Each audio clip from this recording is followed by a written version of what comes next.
Oh, this is just my unemployed twin. Victoria's voice dripped with mock sympathy as she introduced me to her colleagues. She tried to do some tech thing, but you know how those startups go. She laughed, pulling me closer in a way that seemed affectionate but felt like a vice grip. Don't worry, I'll always take care of my pathetic sister. My name is Sarah Mitchell, and at 29, I was standing in my parents' backyard during our annual family reunion, being paraded around by my twin sister like her personal cautionary tale, the same sister who had just been announced as the youngest vice president at Anderson and Shaw Investments, while I was supposedly living off her charity. If only they knew. Sarah's going through a rough patch, Victoria continued, addressing her boss, James Anderson, who looked at me with that particular blend of pity and dismissal I'd grown used to at these gatherings. But that's what family's for, right? I took a sip of champagne, the expensive kind Victoria had insisted on bringing to show off her recent promotion, and smiled. Not the tight, angry smile she was probably expecting, but a genuine one. Because while Victoria was busy playing the role of the successful sister, she had no idea what was really happening at her precious investment firm. You're still good to her, our mother chimed in, patting Victoria's arm. I don't know what Sarah would do without you. I watched my father beam at Victoria with undisguised pride. The golden child, the successful one. The daughter who had followed in his footsteps into finance while I had supposedly thrown my life away on computer games. That's what he called my software company when I started it 3 years ago. The company I had sold last month for $47 million. But they didn't know that yet. Nobody did, except my lawyers and the tech giant that had acquired my cybersecurity platform. The deal was still under wraps, part of a larger strategic acquisition that would be announced next quarter. I took another sip of champagne, remembering the day Victoria had helped me by offering to invest $10,000 in my startup. Consider it sisterly charity, she'd said, sliding the check across the table at our favorite childhood diner. Maybe it'll help you avoid complete failure. I had torn up the check right there. She'd been furious, not because I'd rejected her help, but because I had denied her the chance to lord it over me forever. You'll regret this, she'd snapped. When you're broke and desperate, remember who tried to help you. Now watching her work the crowd at the reunion, I thought about the email I'd received that morning from her firm's technology department. They were implementing my security software next month, a decision Victoria had championed, unaware that she was actually putting her failing sister's creation at the heart of her company's infrastructure. Sarah, honey, my mother's voice pulled me from my thoughts. Victoria mentioned she might have an entry-level position opening up in her department. Wouldn't that be wonderful? I glanced at Victoria, who smiled benevolently. Everyone starts somewhere, sis. I'd be happy to mentor you. The words hit their target. They always did with Victoria. She had perfected the art of sounding generous while twisting the knife. 29 years as twins had taught her exactly how to hurt me most effectively. Actually, I started, but Victoria quickly interrupted. Oh, James, I have to tell you about the Morrison account. She steered her boss away, cutting off any chance of me correcting her mother's assumptions. Classic Victoria. She'd been doing this since we were kids. Whenever I had news or achievements to share, she'd find a way to drown them out with her own successes. When I made the honor roll, she'd announce her selection as class president. When I won the state science fair, she'd reveal her acceptance to an elite summer program.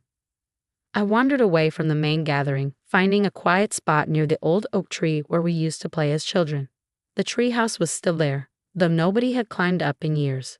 Victoria had declared herself too sophisticated for it by age 12, but I kept going up there to code, finding peace in the solitude while she practiced her networking skills at junior country club events. Hiding from your sister's success. I turned to find my Aunt Margaret approaching, 2 glasses of wine in hand. She offered me one with a knowing look. Unlike the rest of the family, Aunt Margaret had always seen through Victoria's performance. Not hiding, I said, accepting the wine, just taking a break from being the family disappointment. She snorted. Please. I saw your presentation at the tech conference last month. Brilliant work, by the way, though I suspect our dear Victoria doesn't know about that. I nearly choked on my wine. You were there. I may be old, but I do read tech journals. When I saw your name on the speaker list, I had to see for myself. Your encryption protocol is revolutionary. She smiled at my shocked expression. What? You think because I'm your father's sister, I must be another finance drone? I laughed, really laughed, for the first time that day. Aunt Margaret, you're full of surprises. So are you, dear. I assume the family doesn't know about the acquisition. I shook my head. How did you? I have friends in the industry. Don't worry, I know it's still under wraps. She patted my arm. But I have to ask, does Victoria know her firm just bought your software? Not yet. I couldn't help but smile. She's the one who pushed for it. Apparently, it's going to be her crowning achievement as VP, modernizing their cybersecurity infrastructure. Aunt Margaret's laugh was deliciously wicked. Oh, this is too perfect. When will they announce it? Next quarter, right after they finish implementation. And right after Victoria finishes taking all the credit for discovering this revolutionary technology, I assume. I nodded, watching Victoria hold court across the lawn. She was in her element, chest puffed up with pride, as she detailed her latest triumph to our enraptured parents. You know, Aunt Margaret said thoughtfully, your grandmother, my mother, would have loved this. She always said Victoria reminded her of your father. All flash, no substance. Dad has substance, I protested weakly. He used to. Before he got caught up in the game of appearances. Your grandmother saw it happening and tried to warn him. That's why she left her technology patents to me instead of him. He still doesn't know that half his firm's early success came from licensing fees I chose not to collect. I stared at her. What? She winked. We quiet ones have to stick together. Speaking of which, she pulled an envelope from her purse. This came to my office. I think you might want to read it before the day is over. Inside was a letter from Anderson & Shaw's board of directors, marked confidential. My hands trembled as I read it. Is this real? I whispered. Very. James Anderson may be impressed by Victoria's sales pitch about the new security system, but he's not stupid. He did his research after she presented it. Imagine his surprise when he traced the technology back to its original creator. I read the letter again. The board wasn't just implementing my software. They wanted to bring me on as their chief technology officer, overseeing the entire digital transformation of the firm. They're announcing it next week, Aunt Margaret said. I thought you might want to know before Victoria does. I folded the letter carefully, my mind racing. She's going to be furious. Oh, undoubtedly. Finding out her unemployed sister is about to become her boss? Aunt Margaret's eyes twinkled. I would miss it for the world. As if on cue, Victoria's voice carried across the lawn. Sarah, stop hiding and come celebrate my promotion properly. I slipped the letter into my pocket and squared my shoulders. Duty calls. Give her hell, dear, Aunt Margaret whispered. I made my way back to the main gathering, where Victoria was holding up her champagne glass. A toast, she announced, to family, success. And she smiled at me with artificial sweetness, helping those less fortunate find their way. The crowd raised their glasses. I raised mine too, catching James Anderson's eye across the circle. He gave me the slightest nod, and I had to bite back a smile.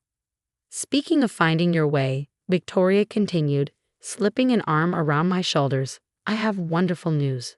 Sarah, I've convinced the HR department to create a special position for you. Nothing too challenging, of course, but it's a start. Our mother clasped her hands together in delight. Dad beamed. The perfect family picture. Successful daughter generously helping her failing twin. I took a deep breath. The letter felt warm in my pocket, like it was eager to burst out and shatter this carefully constructed scene. But not yet. Let Victoria have her moment. After all, next week was going to be interesting enough. Thank you, Victoria, I said, raising my glass higher, to new beginnings. She couldn't have known why I was smiling. None of them could. But as I sipped my champagne, watching Victoria bask in her imagined superiority, I thought about the email I'd received just before the party, the one confirming that the Anderson & Shaw board meeting was scheduled for Monday morning. The meeting where they would announce their acquisition of my company, my new position as CTO, and the complete restructuring of their technical division. The meeting where Victoria would learn that her latest triumph, the security system she'd so proudly championed, was actually created by her unemployed twin sister. The same meeting where she discovered that her entry-level position offer was about to become incredibly awkward, given that I would soon be several levels above her in the corporate hierarchy. But for now, I just smiled and let her have her moment in the sun. After all, what kind of sister would I be if I didn't support her success? Even if it was about to become the shortest-lived promotion in Anderson and Shaw history, Monday morning arrived with the kind of crisp September air that usually signaled change in Boston. I stood outside Anderson and Shaw's gleaming headquarters, watching executives file through the revolving doors, none of them aware that today would reshape the company's future. My phone buzzed. Another text from Victoria. Don't forget about our HR meeting at 11. Wear something professional if you have anything suitable. I smoothed down my tailored Armani suit and smiled at the irony. Victoria had always been obsessed with appearances, carefully cultivating her image as the polished, successful twin. Meanwhile, I'd spent years reinvesting every penny into my company, wearing the same rotation of basic business casual outfits that had made her cringe. But today was different. Today, I dressed for the role I was about to step into. Sarah, James Anderson's voice boomed across the lobby as I entered. He strode over, hand extended, ready for the big reveal. Victoria, who had been waiting by the reception desk, did a double take. Her perfectly manicured hand froze halfway to her coffee cup.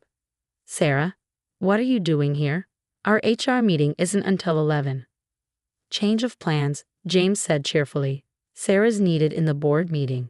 You too, Victoria, shall we? I watched the confusion play across my sister's face as we rode the elevator to the top floor. She kept shooting me suspicious glances, probably trying to figure out why her unemployed sister was suddenly on a first-name basis with the CEO. The boardroom was packed when we arrived. Victoria immediately moved to take her usual seat, but James gestured her to the side. Sarah, why don't you sit here? He pulled out a chair near the head of the table. Victoria's face flushed. Mr. Anderson, that's my. Ladies and gentlemen, James interrupted, calling the room to order. Today marks a pivotal moment for Anderson and Shaw. As you know, we've been pursuing an aggressive modernization of our technical infrastructure. Victoria has been particularly vocal about the revolutionary security system we're implementing. Victoria preened, recovering some of her confidence. Yes, I've been overseeing the entire. What many of you don't know, James continued smoothly, is that we've actually acquired the company behind this technology. And today, I'm thrilled to introduce you to its founder and CEO, who will be joining us as our new Chief Technology Officer. The blood drained from Victoria's face as James turned to me with a warm smile. Sarah? I stood feeling the weight of every eye in the room. Thank you, James. For those who don't know me, I'm Sarah Mitchell, founder of Secure Flow Technologies. And yes, I added, meeting Victoria's stunned gaze, Victoria's twin sister. The next hour passed in a blur of presentations and questions. I outlined my vision for the company's digital transformation, fielding technical queries that would have made Victoria's head spin. She sat frozen in her chair, watching her carefully constructed narrative crumble. When the meeting ended, Victoria cornered me by the water cooler. How long? She hissed. How long have you been planning this? Planning what? Building a successful company? About 3 years. You know, since I started that tech thing you love mocking. You let me make a fool of myself. At the family reunion, in front of everyone. No, Victoria, you did that all on your own. Do Mom and Dad know? Not yet, though I imagine the press release tomorrow might clue them in. She grabbed my arm, her fingers digging in just like they used to when we were kids, and she was about to blame me for something. You have to turn it down. I stared at her. Excuse me? This position. My position. I'm VP of Strategic Development. I can't report to my little sister. First of all, you're 3 minutes older than me, and second, I gently removed her hand from my arm. I earned this, every bit of it, without family connections, without Dad's influence, without anything except my own hard work. Hard work? She laughed bitterly. You got lucky with some computer program. I've spent years building relationships, playing the game, and now the game has changed. James's voice made us both jump. He stood in the doorway, his expression stern. Victoria, my office. Now. I watched them walk away, feeling an odd mix of triumph and sadness. Victoria had always been so convinced of her superiority, so certain that her way, the networking, the politics, the carefully cultivated image, was the only path to success. She'd never understood that while she was playing office politics, I was building something real. My phone buzzed again. Aunt Margaret. Just saw the press release draft. How's our girl taking it? About as well as you'd expect, I texted back. Your parents called me in a panic. Apparently, Victoria rang them crying about betrayal and sabotage. I took great pleasure in setting them straight. I could imagine that conversation. Aunt Margaret had never been one to mince words, especially when it came to puncturing family pretensions. Victoria emerged from James' office an hour later, her perfect composure notably ruffled. She walked straight past me to her desk and began gathering her things. Victoria, I started. Don't. She shoved a framed photo into her bag, the one of her and Dad at her college graduation, both beaming with identical expressions of satisfied ambition. You've won, okay. Isn't that what you wanted? This isn't about winning. No. She whirled to face me. Then what's it about? Revenge? Making me look stupid? Proving you're better than me? It's about business. About building something valuable. Not everything is a competition, Victoria. Easy for you to say now that you're on top. She zipped her bag with unnecessary force. I quit, by the way, in case you were wondering. I won't work for my twin sister. I watched her gather the last of her belongings, thinking about all the times she'd made me feel small, insignificant, unworthy. Part of me wanted to let her walk away, let her live with the consequences of her arrogance. But another part remembered the little girl who used to sneak into my bed during thunderstorms, who knew all my secrets before I could speak them, who had once been my other half before competition and jealousy drove us apart. The Morrison account, I said just as she reached the door. She paused. What about it? It's yours. If you want to stay, the client relationship stays with you. You did build that connection after all. She turned slowly, suspicion warring with interest in her expression. And I'd report to you. On technical matters, yes, but client relationships would still be your domain. You're good at that part, Victoria, really good. When you're not busy trying to prove you're better than everyone else. For a moment, I saw a flicker of the old Victoria, the one who used to share her dessert with me, who'd hold my hand on the first day of school, who knew how to be a sister instead of a rival. I'll think about it, she said finally. That's all I'm asking. After she left, I sat at my new desk, looking out over the Boston skyline. My phone was full of messages. Congratulations, surprise responses, a typically cryptic text from Dad asking if we could discuss this situation over dinner. But the message that caught my eye was from Mom. I'm sorry. For not seeing, for not believing. Can we talk? I picked up my phone and typed a reply. Dinner tomorrow? Ring Victoria. I think it's time we all had an honest conversation. After all, success meant nothing if you couldn't share it with family, even if they needed a wake-up call first. I chose Giulia's for dinner, an intimate Italian restaurant far from the financial district where Victoria and Dad usually held court. No power lunches here, no business deals being brokered over expensive wine, just good food and private booths where families could talk without an audience. I arrived early, sliding into a corner booth with a clear view of the entrance. The hostess brought me a glass of Chianti, and I found myself checking my phone every few minutes, half expecting a text canceling the whole thing. Mom arrived first, looking nervous in a way I rarely saw her. Usually, she was the perfect corporate wife, polished and poised for whatever social situation Dad's career demanded. Tonight, she seemed smaller somehow, more real. Sarah, she said, hovering by the table. You look different. Good different or bad different? Confident, she sat down, smoothing her napkin with anxious fingers. I've been reading about your company, the things they're saying in the business journals. Why didn't you tell us? Would you have understood? Or would you have just compared it to Victoria's latest promotion? She flinched. We never meant to. Yes, you did. I kept my voice gentle but firm. Every comparison, every dismissal, every time you held up Victoria's path as the only measure of success. It was all very deliberate. Your father, she began, then stopped herself. No, I can't blame this all on him. I did it too. It was easier to understand Victoria's world, to celebrate things we could brag about at dinner parties. Technology, computers, it all seemed so abstract. Until it made me a millionaire. She had the grace to look ashamed. Until we realized how wrong we'd been. The arrival of Dad and Victoria interrupted whatever she might have said next. They walked in together, both looking uncomfortable in a way that suggested they'd been arguing outside. Victoria had changed from her work clothes into something more casual, though I noticed she kept her VP pin on her jacket lapel. Sarah, Dad's greeting was stiff. He hadn't called me since the press release, though his office had reached out about potentially investing in my next venture. You're looking professional. Amazing what a few $1,000,000 can do for your wardrobe, I replied dryly. Victoria snorted, then quickly covered it with a cough.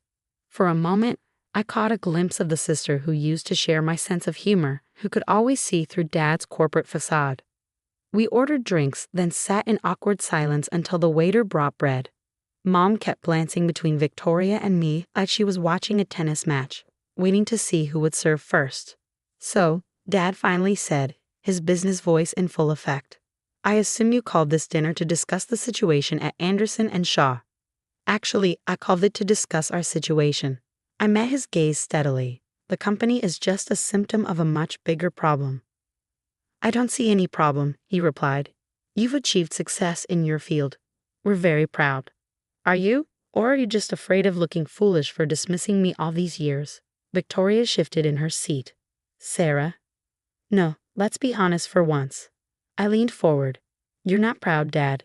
You're threatened, because I succeeded without your help, without your connections, without following your precious plan. And you, I turned to Victoria, you're angry because I didn't win the game your way. That's not. Victoria started, then stopped. Okay, maybe a little. A little? Mom's voice was surprisingly sharp. Victoria, you spent years tearing your sister down. We all did. And for what? Because she chose a different path. Because she rejected our path. Dad's fist hit the table, making the glasses jump. I offered to bring her into the firm right out of college. Instead, she went off to play with computers and built a multi-million-dollar company. Victoria finished quietly, while I was still bragging about making VP. We all turned to stare at her. Victoria never admitted weakness, never acknowledged anyone else's success. What? She shrugged, trying for nonchalance but not quite making it. I can't pretend anymore. Not after today's board meeting. She looked at me directly for the first time since sitting down. You were amazing in there. All those technical questions, the vision for the company's future, you knew exactly what you were talking about. While I've been faking it, you've been actually doing it. Victoria, I started, but she held up a hand. Let me finish. I've been awful to you.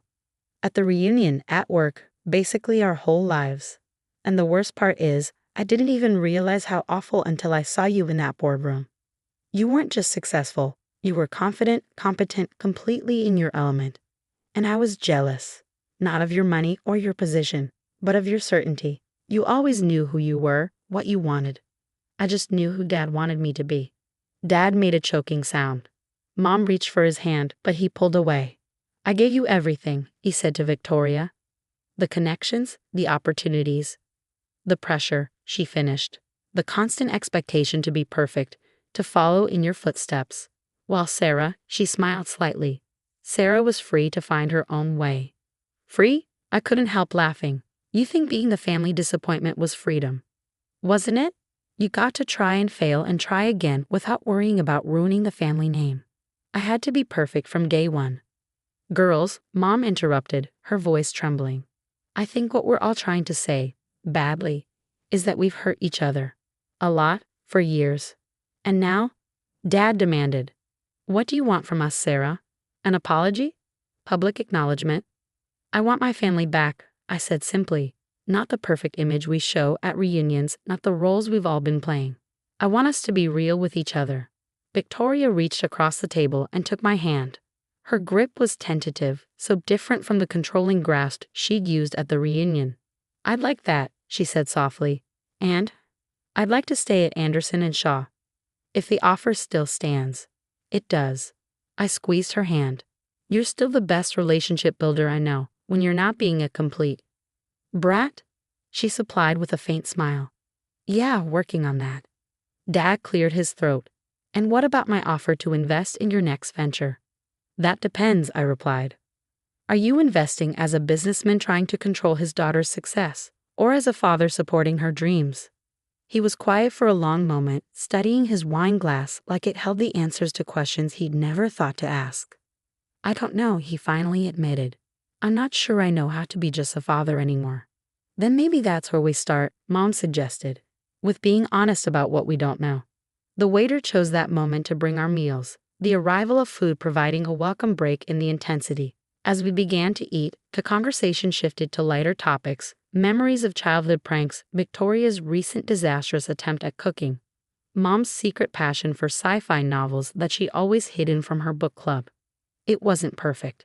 There were still moments of tension, old habits of competition flickering between Victoria and me, Dad's instinct to lecture and direct barely held in check. But it was real, and for now, that was enough. As we finished our desserts, Victoria pulled out her phone and opened Instagram.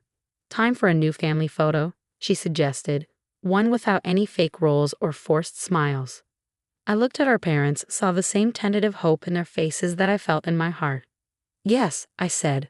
"I think it's time for something real." 6 months after that dinner at Julia's, we gathered again for the annual family reunion. Same backyard, same oak tree, but everything else had changed. Victoria stood by the grill, attempting to master the art of burger flipping while simultaneously explaining a client proposal to me. She'd grown into her role at Anderson & Shaw, focusing on what she did best, building relationships, while actually taking the time to understand the technology she was selling. So if we implement the new security features for their Asia branch, she flipped a burger with more enthusiasm than skill, sending it dangerously close to the edge of the grill. "Maybe I should handle the cooking," I suggested, reaching for the spatula. "Oh no," she grinned. "The great tech genius isn't better than me at everything. I've been practicing." "Is that what you call the 3 charred attempts currently residing in the trash?" She bumped my shoulder playfully, so different from the aggressive posturing of last year. "Watch it, boss, or I'll tell everyone about your disastrous presentation in Tokyo." "You mean the one where I landed the biggest contract in company history?" "I mean the one where you accidentally bowed so low you knocked over the CEO's water glass." We both laughed, the sound carrying across the yard to where our parents sat with Aunt Margaret. Mom looked up and smiled, still seeming slightly amazed whenever she saw us getting along.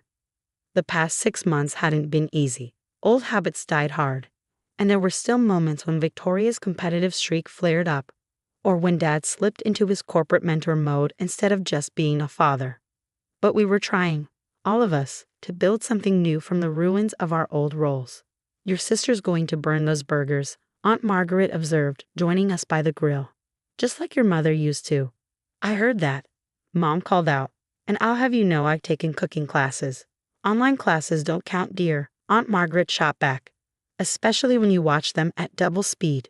Dad approached with a fresh bottle of wine, more relaxed in shorts and a casual shirt than I'd seen him in years.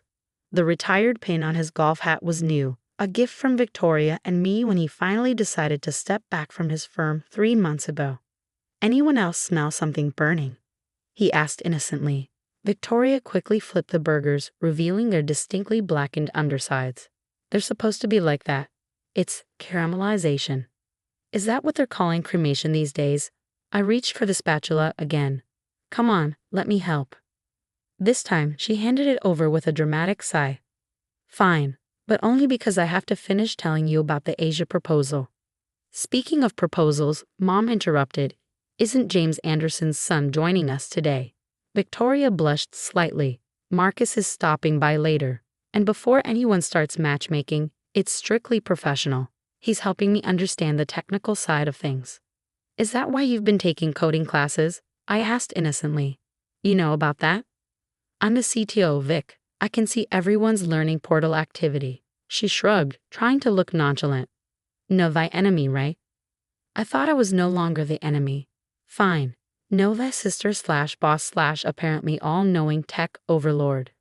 Dad cleared his throat. Speaking of knowing things, he pulled an envelope from his pocket. "I've been waiting for the right moment to share this." Inside was a photograph I'd never seen before. Mom and Dad in front of their first office, decades ago. They looked young, excited, a little scared. Just like Victoria and I had both been at different points in our careers. "Your mother and I started with nothing," Dad said quietly. "No family connections, no safety net. Just determination and maybe a little too much pride." He looked at both of us. Somewhere along the way, I forgot what that felt like. I got so caught up in maintaining an image and controlling the narrative that I stopped seeing how amazing it was to build something of your own. Dad, Victoria started, but he held up a hand. Let me finish. Sarah, watching you build your company, seeing you succeed on your own terms, it reminded me of who I used to be. And Victoria, seeing you find your own path within the corporate world, not just following in my footsteps, but creating your own. I'm proud of both of you. Not because of your titles or bank accounts, but because you're finally becoming who you're meant to be. Mom wiped a tear from her cheek. What your father's trying to say is that we're sorry. For the competition we created, the pressure we put on you both. We thought we were pushing you towards success. But we were really just pushing you apart. Aunt Margaret raised her glass. Well, it only took them 30 years to figure it out. Better late than never. We all laughed, the tension breaking like a summer storm. Victoria handed me the last batch of unburned burgers to place on the serving platter. You know, she said thoughtfully, I always thought I needed to prove I was better than you to be worth anything. Turns out we're both pretty amazing in completely different ways. Speak for yourself, I teased. I'm clearly superior at grilling. She splashed me with her wine, just like she used to do with her juice box when we were kids. Keep it up and I'll tell Marcus about your Pokemon collection. You mean the vintage cards now worth 6 figures? Go ahead. Mom shook her head, watching us with a mixture of amusement and relief. I forgot how you two used to be before we made everything a competition. Always teasing, always laughing. Always conspiring, Dad added. Remember when they reprogrammed my office computer to speak in cartoon voices? That was all Sarah, Victoria said quickly. Really? Because I distinctly remember you being the one who recorded all the voices. Details. A car pulled into the driveway. Marcus Anderson arriving with a bottle of wine and what looked suspiciously like coding textbooks under his arm. Victoria smoothed her hair self-consciously. Not strictly professional, huh? I whispered as she hurried to greet him. Oh, shut up. Make me. She stuck out her tongue, completely breaking her usually polished image. Maybe I will, as soon as I figure out this Python thing. Good luck with that. I hear the instructor is a real hard-ass. Yeah, but she's kind of awesome too. Victoria's smile turned serious for a moment. Thanks, Sarah. For not giving up on me, for giving me a chance to be more than Dad's copy. Thanks for finally letting yourself be more. We watched as Marcus greeted our parents, clearly nervous but trying to hide it. Dad was in full interrogation mode until Mom elbowed him sharply. Remember, she hissed. We're not controlling anymore. I'm not controlling, he protested. I'm simply asking about his intentions regarding our daughter's professional development. Aunt Margaret rolled her eyes. Oh, for heaven's sake, Richard. Let the girl write her own story. I looked around at my family, imperfect, recovering, but finally real. The old roles were fading, the golden child, the disappointment, the corporate success story, the family failure. In their place were just people trying their best to understand each other. Victoria caught my eye and smiled, a genuine smile without any of the old competition or resentment. I smiled back, remembering all the years we'd wasted trying to prove we were better than each other, when we could have been helping each other be better all along. Hey, she called out, who wants to hear about the time Sarah tried to debug a server while having wisdom teeth surgery? Only if we can also talk about your first attempt at coding, Ms. I'll just delete the entire database. She laughed, the sound pure and free. Deal. But first, can you help me rescue these burgers? Always, I said, joining her at the grill. That's what sisters are for. And finally, after all these years, we both knew exactly what that meant.